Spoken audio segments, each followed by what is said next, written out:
나스닥, 우리나라엔 코스닥이 있다면 뉴스쇼에는 뉴스닥이 있습니다. 화요일의 코너 뉴스쇼 증권시장 뉴스닥. 오늘도 두 분 나오셨어요. 세밀정책연구소 허성모 소장님 어서 오십시오. 예, 안녕하세요. 바른정당 노원병의 당협위원장 이준석 위원장 어서 오십시오. 네, 안녕하세요. 오늘도 이준석 위원장 구두부터 확인하고 시작을 하겠습니다. 오늘 제대로 신고 오셨어요. 예. 조금 피곤해 보이지만. 허성모 소장님 어서 오세요. 예. 이번 주는 상한가 고르기가 더 어려우셨습니까? 하한가 고르기가 더 어려우셨습니까? 이번 주뿐만 아니라 이 정권 교체 이후에 상한가 고르기가 너무 힘듭니다. 상한가 고르기가. 자, 그러면 상한가부터 가보죠. 상한가. 이번 주 상한가. 어렵사리 고른 상한가 누굽니까? 국민의당 박주선 비대위원장을 상한가로 골랐습니다. 국민의당의 박주선 비대위원장, 국민의당의 수장, 이준석 위원장은요? 저는 송영무 국방부 장관 후보자를 꼽았습니다. 상한가를? 예. 그래요. 저 허성무 소장님 얘기부터 좀 들어보죠. 박주선 비대위원장 캐스팅 보트를 쥐고 있는 건 알겠는데 뭐 그것 때문에 고르신 거예요? 그렇죠. 뭐 그것 때문이기도 한데 그동안 박지원 의원에 가려가지고 존재감이 거의 없었는데 이번에 비대위원장 맡고 인사청문회 하면서 비로소 언론의 주목을 받는데 그 핵심에는 준여당의 역할을 하겠다. 이 발언 때문에 물론 뭐 이제 자유한국당으로부터는 뭐 사꾸라 이중대 이런 이야기를 들었지만 비난을 받았지만 오히려 이제 호남 유권자들이나 국민들로부터는 스탠스를 제대로 잡은 것이 아닌가 하는 그런 이제 기대감을 또 좀 받은 거죠. 준 여당의 역할을 앞으로 하겠다라는 이 말을 이제 박주선 비대위원장이 그렇죠. 한 건데. 준 여당이라는 것은 준의 방점이 찍히는 게 아니고 예. 여당의 방점이 찍히는 거거든요. 그러니까 결국은 뭐가 다른 거예요? 문재인 정부에 협조할 것은 제대로 협조하겠다. 물론 비판도 때로는 하겠지만 예. 그래서 이제 협조에 더 방점이 찍혔다 봅니다. 물론 당내에서는 호남 중진들하고 그다음에 이제 수도권의 소장파들 사이에 지금 계속 의견이 엇갈리고 예. 또 강경한 소장파들의 목소리 때문에 뭐 인사청문회다 뭐 그다음에 예산 추경이다 이런 거에 반대 목소리가 강하게 나오지만 결국은 반대하고 안 해줄 듯 하지만 예. 결정적인 순간에 도와줄 거다.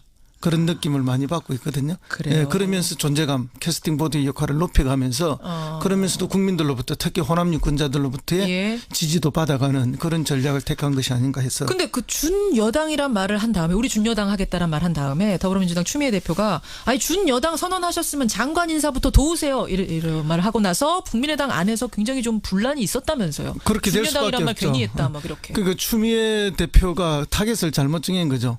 준여당 했으니까 도와라 하고 오히려 박주선 비대위원장을 타겟을 한 거 아닙니까?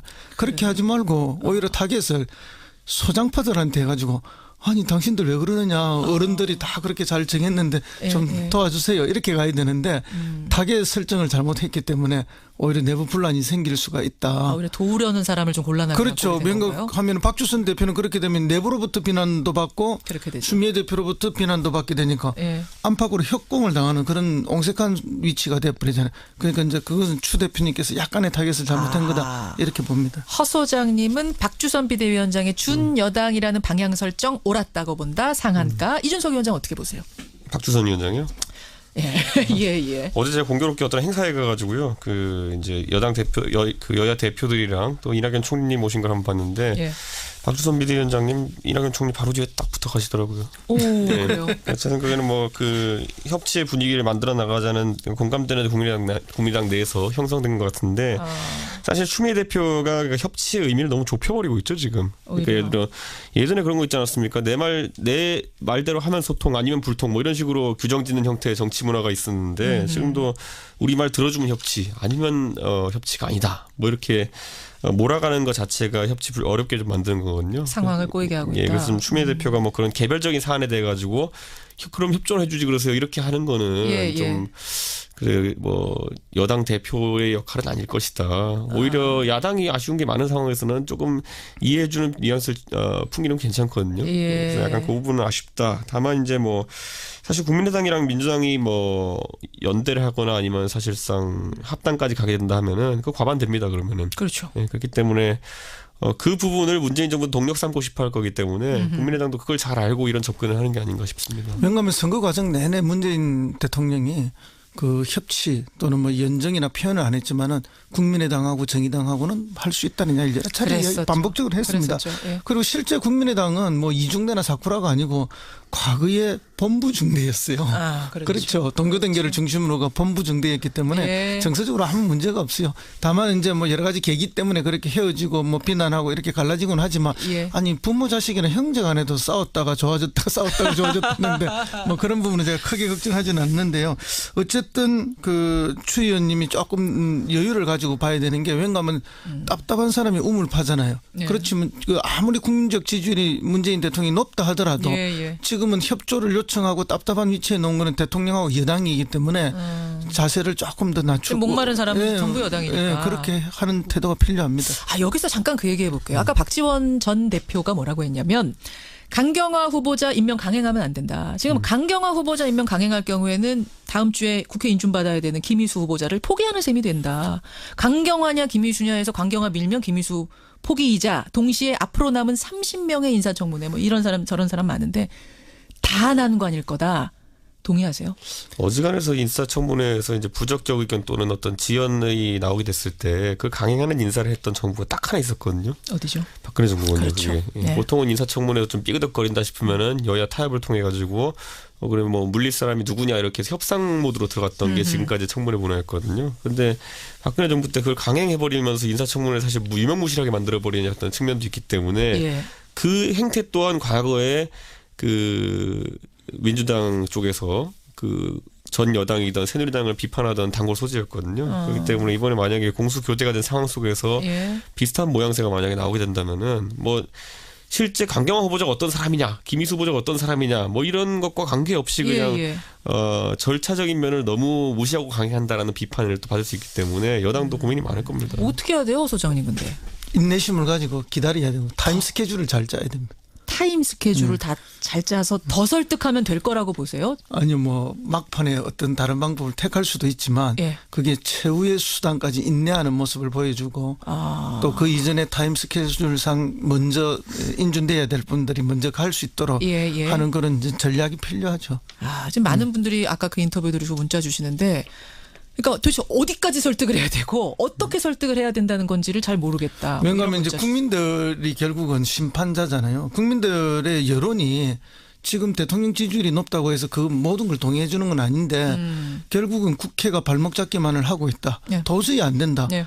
이건 대통령이 어떻게 해도 상관없다라는 정도까지 여론의 압력이 차올라와야 되는데 그 압력이 차올라올 때까지를 청와대가 못 기다리면 예. 청와대가 먼저 조금 무너지게 되는 거죠. 압력밥솥에 압력이 가득 차서 저절로 그렇죠. 뚜껑이 열리는 그 순간까지를 상황까지. 기다릴 줄 알아야 되고 물론 뭐 이준석 위원장이 이야기하는 그런 식의 해법도 있지만 이번에는 반드시 또 그런 해법으로 가야 된다 이런 거는 아니에요. 저는 이런 얘기를 드리고 싶은 게 예. 그 예를 들어 야당 입장에서 이 문법을 봤을 때 어떤 예. 게 있냐면요.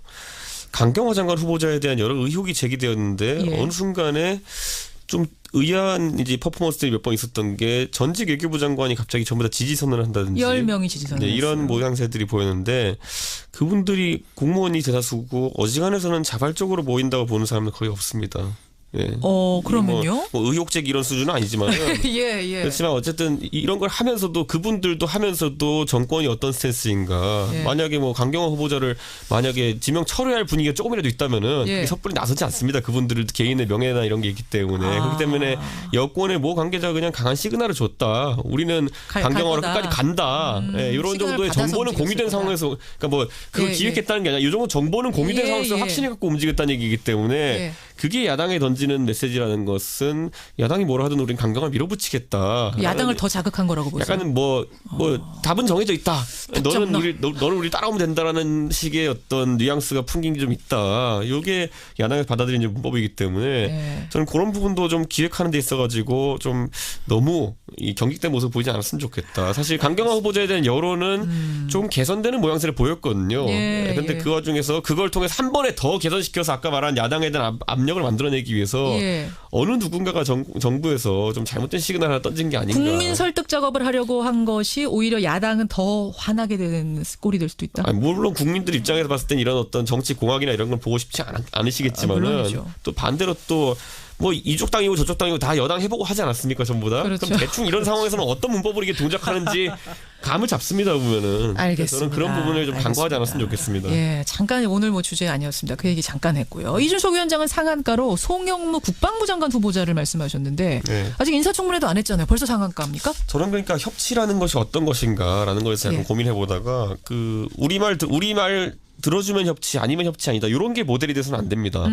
그러다 보니까 이번에 송영무 국방장관 후보자를 보면서 눈에 띄었던 게 뭐냐면 송영무 후보자가 그 중앙일보였던가요? 뭐 일간지랑 인터뷰하면서 이 사드 배치에 대해 가지고 문재인 정부의 지금까지 입장은 좀 다소 뭐 철회 또는 철수를 좀 약간 염두에 둔 형태로 움직였다고 보는 분들이 많았는데 예. 송영무 국방장 후보자가 한 얘기 뭐냐면 우리가 돈 주고 사서 배치할 수 있다는 뉘앙스를 풍겼어요. 그러니까 송영무 후보자는 사드 배치에 적극적으로 찬성했던 인물인 거죠. 그렇죠. 그래가지고 그 방식이 지금은 미군의 어쨌든 공여를 받아가지고 이렇게 하는 방식이라면은 예. 사드를 우리 돈을 사서 만약에 운용하게 되면은 예. 미사일 방어에 대한 어떤 기능성을 유지함과 동시에 중국이 가장 우려하는 이게 어떤 미국의 의도대로 다른 형태로 사용될 수 있는 것에 대한 그런 해법을 제시할 수 있기 때문에 예. 또 하나의 대안으로 물론 이거 이렇게 하자는 건 아니고 이런 대안도 검토할 수 있다는 취지로 이제 송영무 국방장 후보가 얘기했는데 예. 이게 의미하는 게 뭐냐면요. 이게 유승민 후보가 2년째 지금 얘기하고 있는 사드는 해법이에요. 같은 얘기예요. 예, 그러니까 사드를 실제로 사서 운용하게 되면은 예. 이 부분이 좀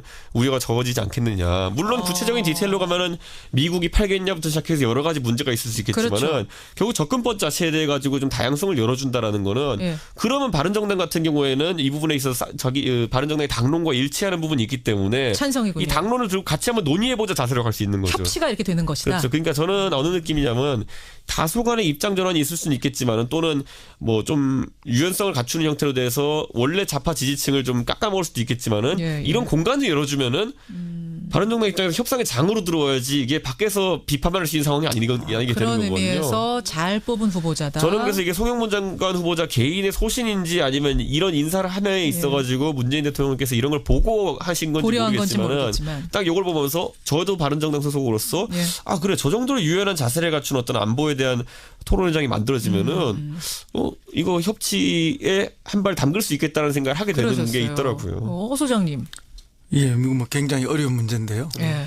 어쨌든 뭐 그런 걸 고려해서 국방장관으로 내정한 것은 아니다. 이렇게 이야기하는 게 지금 현재로서는 맞겠죠. 그리고 이제 사드와 관련해서는 바른정당 보면서 한 건 아닙니다. 이제 사드와 관련해서는 전략적 모호성이 여전히 필요하기 때문에 예. 왜냐하면 그것이 우리의 국익을 극대화할 수 있다고 보기 때문에 뭐 저도 그런 의견이 여러 의견 중에 해법 중에 하나일 수는 있다라고 보는데 그것이 다는 절대 아니다라는 걸 말씀을 드리고 예. 아이고 정말 이건 힘든 사드는 정말 힘든 사드는 정말 예, 힘들어요. 예. 정말 힘든 문제예요. 어쨌든 바른정당을 생각해서 후보자를 낙점한 건 아니지만 결과적으로는 바른정당에게도 같이 얘기해보자. 협치의 공간으로 끌어들이는 좋은 결과였다. 그렇죠. 좋은 후보자였다. 근데 이제 송영무 국방장관 내정자는 어쨌든 뭐 폭은 굉장히 넓은 것 같아요. 그래요? 어제 인터뷰에서 북계라는 표현도 썼잖아요.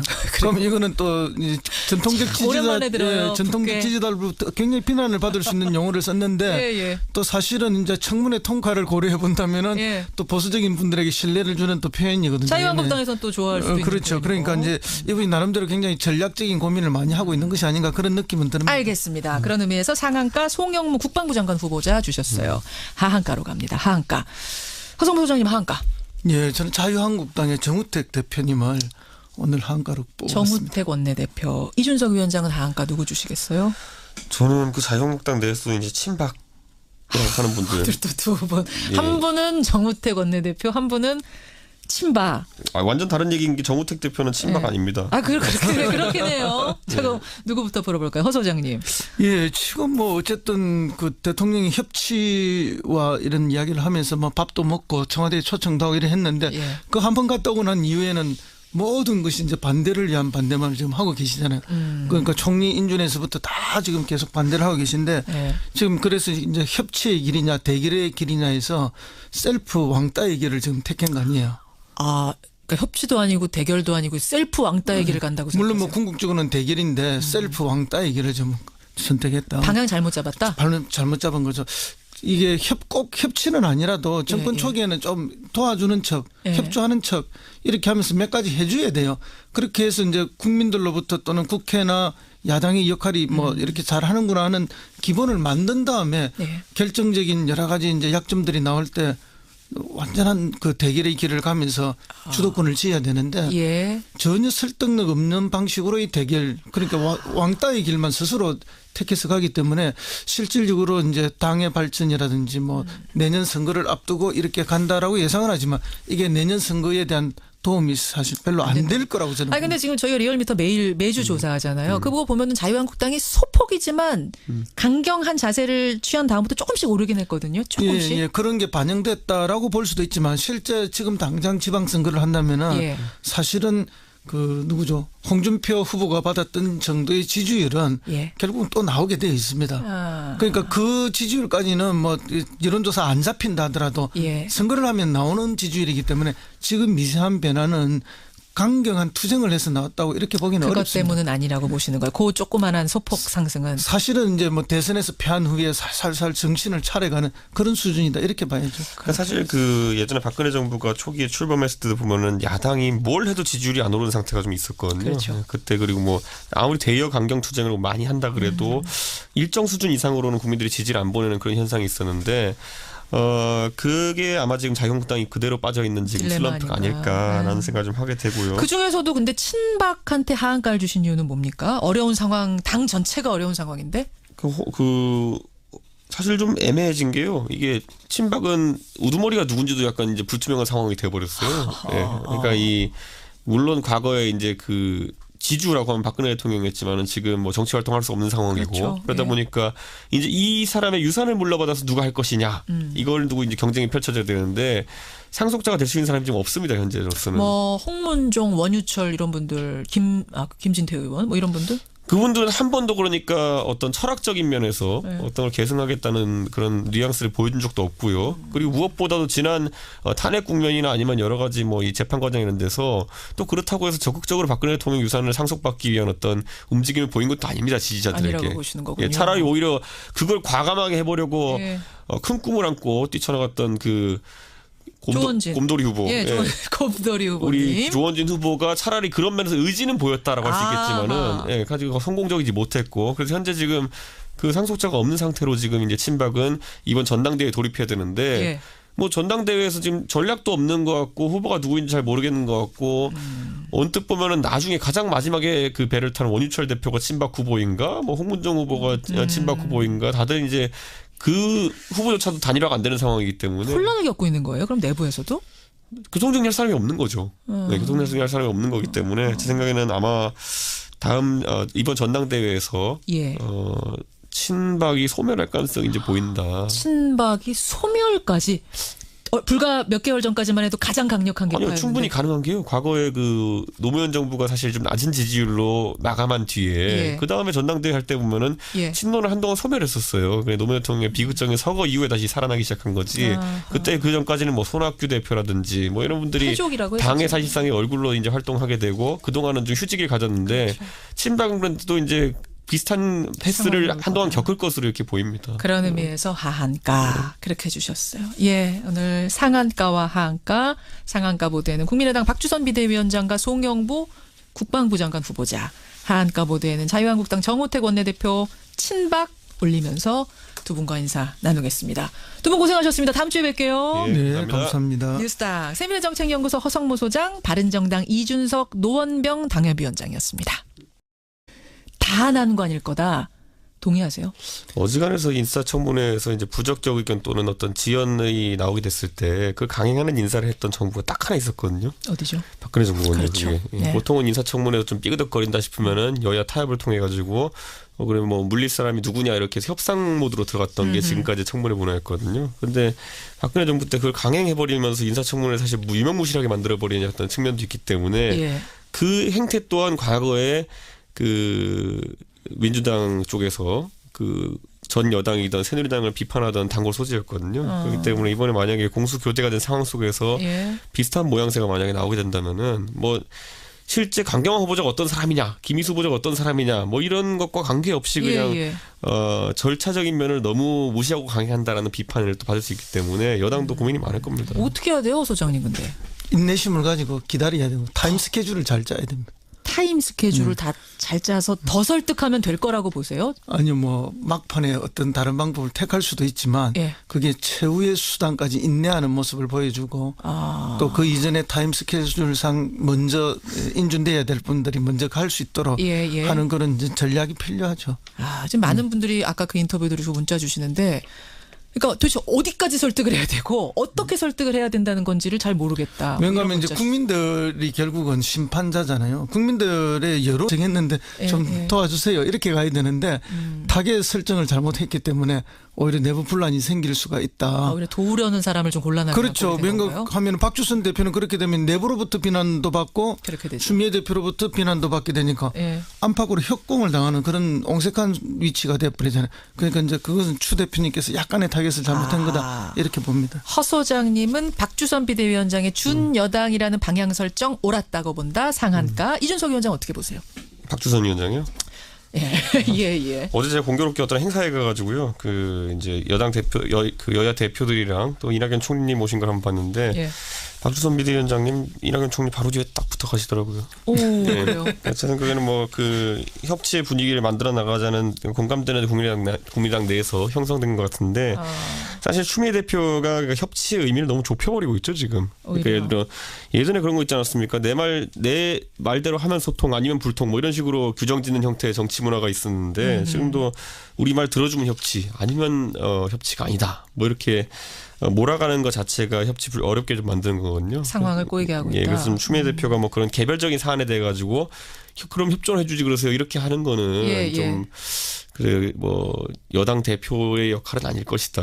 오히려 야당이 아쉬운 게 많은 상황에서는 조금 이해해주는 뉘앙스를 풍기는 건 괜찮거든요. 그래서 약간 그 부분은 아쉽다. 다만 이제 국민들로부터는 스탠스를 제대로 잡은 것이 아닌가 하는 그런 이제 기대감을 또 좀 받은 거죠. 준 여당의 역할을 앞으로 하겠다라는 이 말을 이제 박주선 비대위원장이 한 건데. 준 여당이라는 것은 춘의 방침이 찍히는 게 아니고 예. 여당의 방점이 찍히는 거거든요. 그러니까 결국은 뭐가 다른 거예요? 문재인 정부에 협조할 것은 제대로 협조하겠다. 물론 비판도 때로는 하겠지만 예. 그래서 이제 협조에 더 방점이 찍혔다 봅니다. 물론 당내에서는 호남 중진들하고 그다음에 이제 수도권의 소장파들 사이에 지금 계속 의견이 엇갈리고 예. 또 강경한 소장파들의 목소리 때문에 뭐 인사청문회다 뭐 그다음에 예산 추경이다 이런 거에 반대 목소리가 강하게 나오지만 결국은 반대하고 안 해줄 듯 안 해줄 듯 하지만 예. 결정적인 순간에 도와줄 거다. 그런 느낌을 많이 받고 있거든요. 그래요. 예, 그러면서 존재감, 캐스팅 보드의 역할을 높여가면서 그러면서도 국민들로부터 특히 호남 유권자들로부터의 예. 지지도 받아가는 그런 전략을 택한 것이 아닌가 해서. 근데 그 준여당이란 말을 한 다음에 우리 준여당 하겠다란 말 한 다음에 더불어민주당 추미애 대표가 준여당 선언하셨으면 장관 인사부터 도우세요. 이런 말을 하고 나서 국민의당 안에서 굉장히 좀 분란이 있었다면서요. 그렇게 될 수밖에 준여당이란 말 없죠. 괜히 했다 막 이렇게. 그러니까 추미애 대표가 타겟을 잘못 정한 거죠. 준여당 했으니까 도와라 하고 오히려 박주선 비대위원장을 타겟을 한 거 아닙니까? 그렇게 하지 말고 오히려 타겟을 소장파들한테 해가지고 아니 당신들 왜 그러느냐 어른들이 다 그렇게 잘 미국엔 나스닥, 우리나라엔 코스닥이 있다면 뉴스쇼에는 뉴스닥이 있습니다. 화요일의 코너 뉴스쇼 증권시장 뉴스닥. 오늘도 두 분 나오셨어요. 세밀정책연구소 허성모 소장님 어서 오십시오. 예, 안녕하세요. 바른정당 노원병의 당협위원장 이준석 위원장 어서 오십시오. 네, 안녕하세요. 오늘도 이준석 위원장 구두부터 확인하고 시작을 하겠습니다. 오늘 제대로 신고 오셨어요. 예. 조금 피곤해 보이지만 허성모 소장님 어서 오세요. 예. 이번 주는 상한가 고르기가 더 어려우셨습니까? 하한가 고르기가 더 어려우셨습니까? 이번 주뿐만 아니라 이 정권 교체 이후에 상한가 고르기가 너무 힘듭니다. 상한가 고르기가. 자, 그러면 상한가부터 가보죠. 상한가. 이번 주 상한가. 어렵사리 고른 상한가 누굽니까? 국민의당 박주선 비대위원장을 상한가로 골랐습니다. 국민의당의 박주선 비대위원장, 국민의당의 수장, 이준석 위원장은요?